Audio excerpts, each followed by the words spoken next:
কতজন ডিএ প্রাপক রয়েছেন সব দপ্তরের কাছে জানতে চাইল নবান্ন। এই মুহূর্তে সবথেকে গুরুত্বপূর্ণ আপডেট, কতজন ডিএ প্রাপক রয়েছেন সব দপ্তরের কাছে জানতে চাইল নবান্ন। সুপ্রিম কোর্টের নির্দেশ কার্যকর করতে উদ্যোগ দেখা যাচ্ছে নবান্নে। পশ্চিমবঙ্গের বকেয়া ডিএ নিয়ে নবান্ন ও মহাকরণে হিসাব নিকাশ শুরু হলো। রাজ্য সরকারি কর্মী যারা রয়েছেন তাদের কিন্তু যে উৎসাহ সেটা তুঙ্গে এই মুহূর্তে। তার কারণ কতজন ডিএ প্রাপক রয়েছেন সব দপ্তরের কাছে জানতে চাইল নবান্ন। তাহলে এমনটাই মনে হচ্ছে যে রাজ্য সরকার সুপ্রিম কোর্টের নির্দেশ মেনেই কিন্তু সময় মতো, অর্থাৎ 6 সপ্তাহ, সেই 6 সপ্তাহের মধ্যেই কিন্তু বকেয়া ডিএর 25% পেমেন্ট করতে চলেছেন। সব দপ্তরের কাছে যখন জানতে চাওয়া হলো যে কতজন ডিএ প্রাপক রয়েছেন, সুতরাং বিষয়টা খুবই গুরুত্বপূর্ণ। এই বিষয়ে কি আপডেট আসছে আমরা দেখে নেব। গত 16ই মে সুপ্রিম কোর্টের রাজ্যের মহার্ঘ ভাতা সংক্রান্ত যে মামলা, সেই মামলায় রাজ্য সরকারি কর্মচারীদের বকেয়া ডিএর 25% মিটিয়ে দেওয়ার নির্দেশ দিয়েছিল। ওই নির্দেশে বলা হয়েছিল আদালতের নির্দেশের 6 সপ্তাহের মধ্যে রাজ্য সরকারকে ওই পরিমাণ বকেয়া মিটিয়ে দিতে হবে। সম্প্রতি রাজ্যের অর্থ দপ্তর জানতে চেয়েছে রাজ্যের সমস্ত দপ্তরে কতজন মহার্ঘ ভাতা প্রাপক রয়েছেন।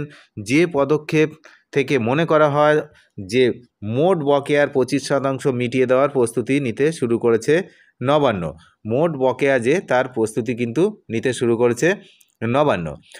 তাহলে এই যে বিষয়টা কিন্তু খুবই ইম্পর্টেন্ট। সুপ্রিম কোর্টের নির্দেশে যে বকেয়া ডিএ পাবেন, এটা কিন্তু এবার এই যে পাওয়াটা নিয়ে কিন্তু কর্মীদের মন, যে যারা সরকারি কর্মচারী অবসরপ্রাপ্ত বা যারা কর্মচারী সেই যে সময়টা ছিল, সেই সময় যাদের বকেয়া ডিএ রয়েছে, তাদের কিন্তু একটা কৌতূহল ছিল যে এবারও কি আমরা আমাদের প্রাপ্য আদায় করতে পারবো। কিন্তু শেষমেশ যা পদক্ষেপ দেখে মনে হচ্ছে যে প্রত্যেকের বকেয়া ডিএ কিন্তু মনে হয় আদায় হবে। তো আমরা মূলত গুরুত্বপূর্ণ কিছু পয়েন্ট নিয়ে আলোচনা করব। প্রথম পয়েন্ট, বকেয়া ডিএর পরিমাণ ও যোগ্যতা, অর্থাৎ কী পরিমাণে যোগ্যতা থাকতে হবে যারা পাবেন এবং পরিমাণটা কত। সুপ্রিম কোর্টের রায় অনুযায়ী 2009 সালে বামফ্রন্ট সরকারের আমলে জারি হওয়া review petition of pay and allowance রোপা নির্দেশিকার অধীনে 25% বকেয়া ডিএ প্রদান করা হবে, মানে বকেয়ার 25%।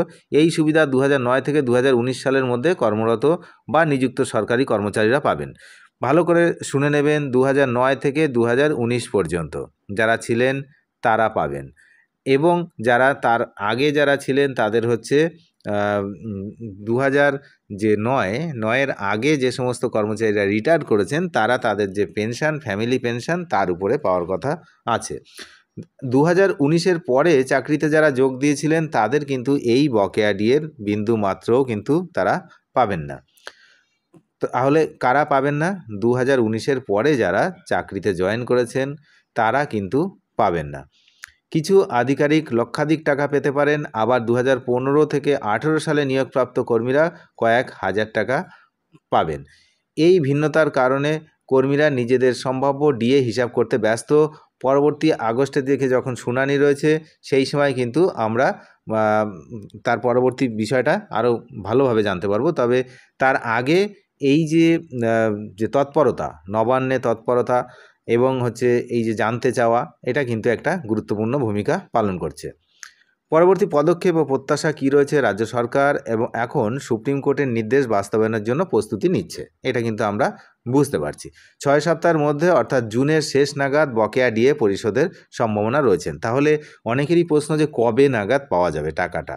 তাহলে জুনের শেষ নাগাদ কিন্তু এই ডিএ পাওয়ার সম্ভাবনা প্রবল।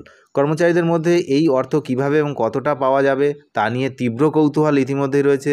আগস্টে পরবর্তী শুনানিতে আরও নির্দেশ আসতে পারে যা বকেয়া ডিএর অবশিষ্ট অংশ এবং অন্যান্য দাবি নিয়ে নতুন দিশা দিতে পারে। এখানে একটা গুরুত্বপূর্ণ বিষয় রয়েছে। আগস্টে যে শুনানিটা হবে সেখানে কিন্তু এমনটাই মনে করা হচ্ছে যে এই যে বাকি যে টাকাটা রয়েছে, এটা তো বকেয়ার 25%, তাহলে বকেয়ার বাকি যে 75% সেটাও কিন্তু নির্দেশ সেই সময় আদালতের মাধ্যমে আসতে পারে। এদিকে সংগ্রামী যৌথ মঞ্চ তারা কিন্তু জানিয়েছেন যে তারা সুদ সহ টাকা ফেরত নেবেন।